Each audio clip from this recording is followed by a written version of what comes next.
The latter part of Thompson's essay is quite interesting. What we've seen is that she sees the moral issue of abortion essentially in terms of justice and rights.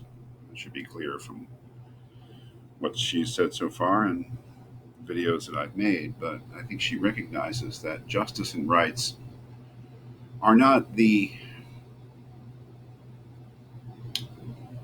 only way that we can describe moral life. It would be a very strange thing, actually, if we only thought about good and evil, right and wrong in terms of rights and justice. That is, rights and justice really lay out our minimal duties towards each other. I mean, what do you owe another person? You owe it to them not to violate their rights.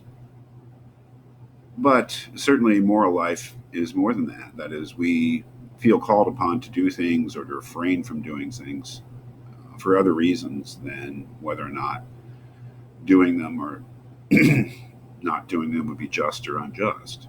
And I think this is why she brings up the question of decency.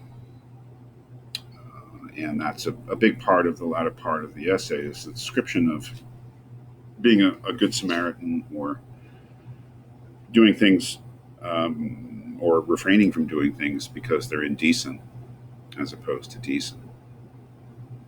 Like I said in the last essay, she does not give us a very substantive criterion for deciding whether an abortion is just or unjust.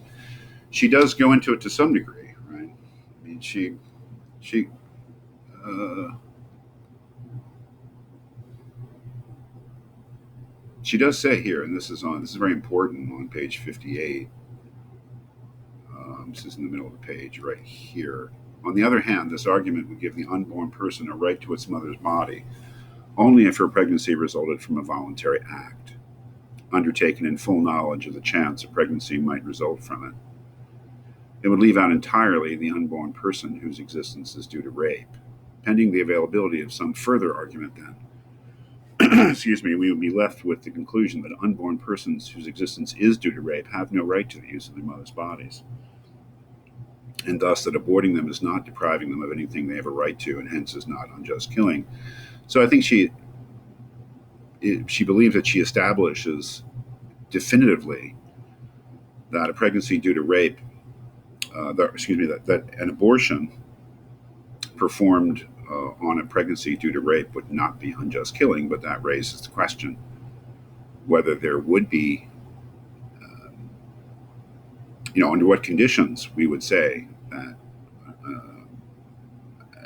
a fetus did have a right to its mother's body and therefore abortion would be unjust killing. She goes into a couple scenarios. Again, she's very imaginative with these thought experiments or imaginative scenarios.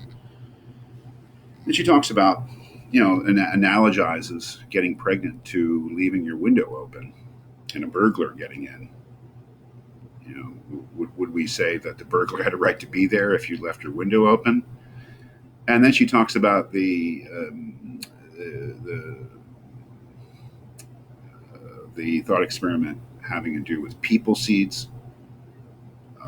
If people, if it were the case that instead of through fertilizing an egg, that people came to be through embedding themselves as seeds in people's carpet, and a seed got through your screens, would you have to keep? I mean, things like that. And what she comes up with is really a very open-ended idea of when a pregnancy would be a pregnancy where the fetus had a right to access the woman's body. I'm not sure that she gives us any real scenario in which that's true. And so what she falls back on is the case of decency. Let's go to her. She brings up again her Henry Fonda example. Um, if Henry Fonda was on the other side of the room and you were dying of some disease that could only be cured by him walking over and putting his cool hand on your fevered brow, her ultimate position is that you have no right to compel him to do that. However, I think she's implying that it would be indecent were he not to do it. And she does say at a certain point that there's a level of decency below which we cannot fall. So that if it were the case that you were, let's say, hooked up to the famous violinist and you were told that you only needed to be hooked up to him for 10 minutes or an hour to save his life, he would have no right to use your body. And so if you unhooked yourself under those conditions, it would not be unjust.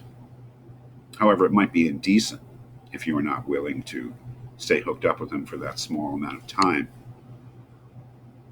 So if you were pregnant and you only needed to be pregnant for another hour, uh, and you chose to perform an abortion because you didn't want to be pregnant for the next hour, I think she would say that would probably be indecent. But it wouldn't be unjust because the fetus's rights, she says, just as your right to Henry Fonda's um, touch on your fevered brow, do not depend upon the convenience of them doing it. Right? That's a very important point that she brings up. But under those conditions, it would probably be indecent. So I think what she leaves us with in this discussion of decency, which is quite interesting and important, and that she goes through the story of the Good Samaritan from the Gospels, is that we would not want to have a world in which people only did things according to whether they were just or unjust. Um, we would want, and we want from ourselves, a minimal, at least, level of decency, and perhaps more. So that, let's say that, I think she gives us the example. We'll say a woman is in her third trimester and she has an abortion because she doesn't want to miss a vacation trip. She gives us an example of what would be an indecent abortion. She does not come out and say that it would be unjust because she can't, because that would not, the fetus never had a right of access to her body. So it would not be a violation of a fetus's right, but she says it would be a level of decency below which, or would be indecent, and there's a level of decency below which we do not want to fall. She might say that at the very end, that thing about the level of decency. Um,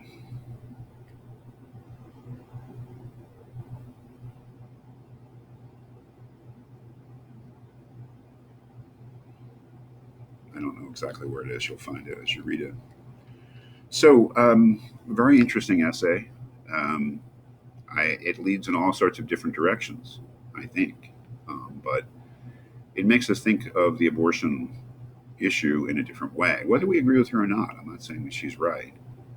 But if she's not right, especially in her conception of abortion in terms of rights and justice and things like that, if she's not right, then we should be able to say why she's not right.